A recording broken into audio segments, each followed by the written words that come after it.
नमस्कार।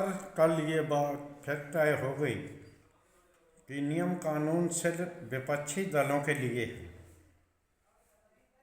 और विपक्षी दलों के लिए ये नियम कठोर हो जाते हैं और जब सत्ताधारी दल के लोग चाहे सदन की अवमानना करें या कुछ भी करें, उनके लिए कोई कार्रवाई नहीं होती। आप लोग देख रहे हैं कि सत्ताधारी दल सदन को बाधित करने के लिए किस प्रकार का प्रयास कर रहा है। राहुल गांधी को बोलने नहीं दिया जा रहा है और दूसरी ओर कल यह देखा गया कि जिन नियमों आदि की आड़ लेकर लोकसभा अध्यक्ष ओम बिरला राहुल गांधी को सदन में प्रकाशित किताब को लेकर नियम कानून बनाते हैं और यहाँ तक कह देते हैं कि सदन में किसी भी ईमेल, पत्रिका, प्रकाशित किताब आदि की चर्चा नहीं की जा सकती। वही भाजपा के बड़बोले सांसद द्वारा पूर्व प्रधानमंत्री इंदिरा गांधी, जवाहरलाल नेहरू को अय्याश, भ्रष्टाचारी, न जाने क्या क्या कहा जाता है और पूरा सदन चुपचाप बैठा हुआ सुनता रहता है। सत्ताधारी दल की मैं बात कर रहा हूँ। वो सत्ताधारी दल जो पूर्व सेनाध्यक्ष मनोज मुकुल नरवाणे की किताब के 5 वाक्य सुनना नहीं चाहता है, वही ही हू करके पूर्व प्रधानमंत्री जवाहरलाल नेहरू और इंदिरा गांधी के खिलाफ बड़बोले सांसद निशिकांत दुबे द्वारा कहे गए बातों पर हंसता मुस्कुराता हुआ दिखाई देता है। क्या वास्तव में अब संसदीय परंपराएं या मर्यादा सिर्फ विपक्षी दलों के लिए ही हो गई हैं? हालांकि मोदी काल में सभी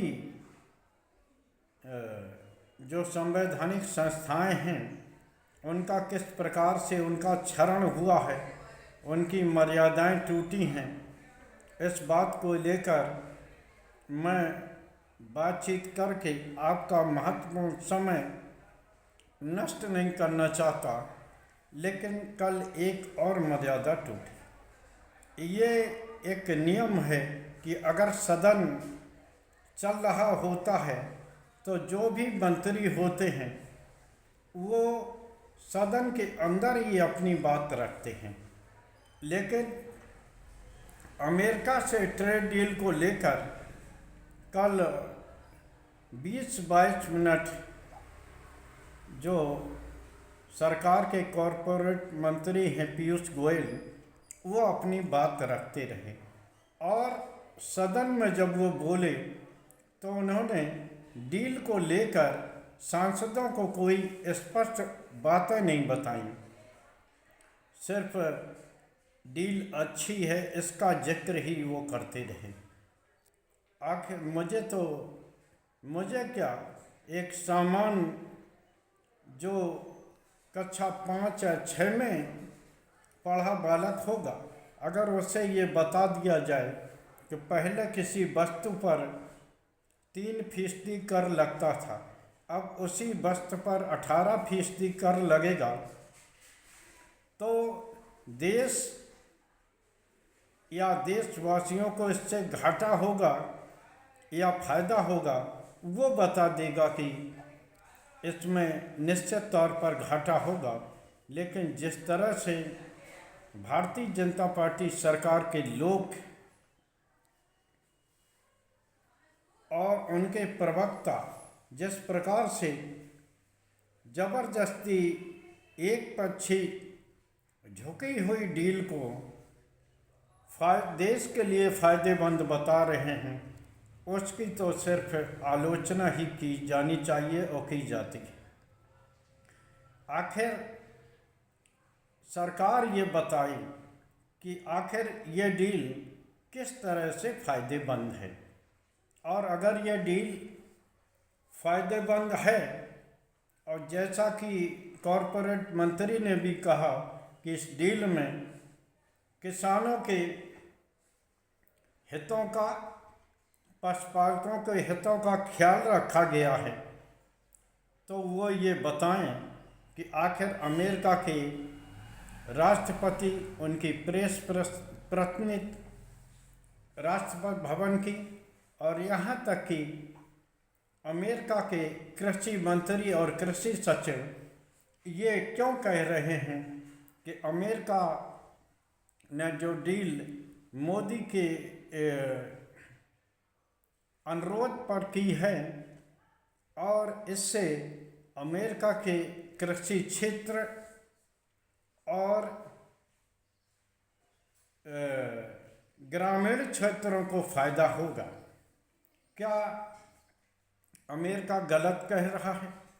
अगर गलत कह रहा है तो आखिर भारत सरकार इसका खंडन क्यों नहीं करती?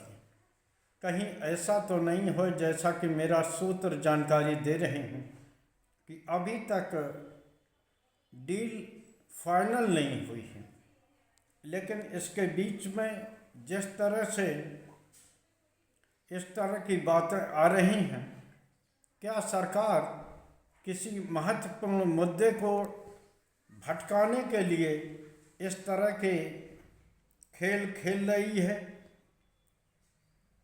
लेकिन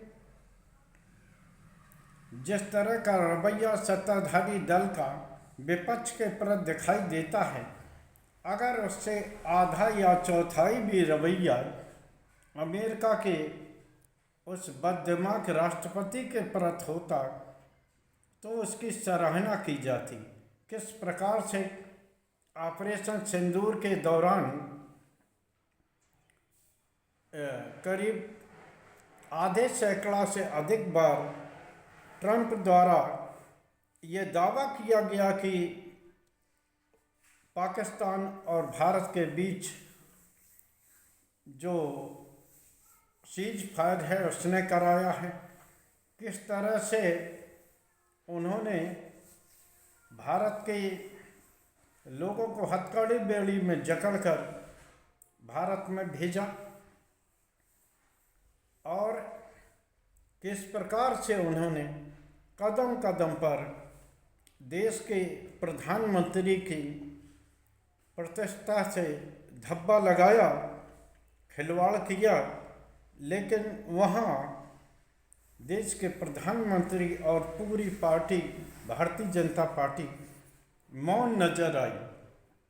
और जब पूर्व सेनाध्यक्ष के कथनानुसार देश का नेतृत्व चीन मामले को लेकर, जो कि राष्ट्रीय सुरक्षा से जुड़ा मामला था, को लेकर 2 घंटे तक कोई निर्णय नहीं ले पाया, और उन्हें सेनाध्यक्ष के ऊपर छोड़ दिया गया, उन्हें अकेला छोड़ दिया गया निर्णय लेने के लिए, तो ये दर्शाता है कि यह सरकार सिर्फ विपक्षियों के लिए 56 इंच की है और देश की प्रतिष्ठा से खिलवाड़ होती रहे, यही इसके 56 इंची 5 इंच का रह जाता है।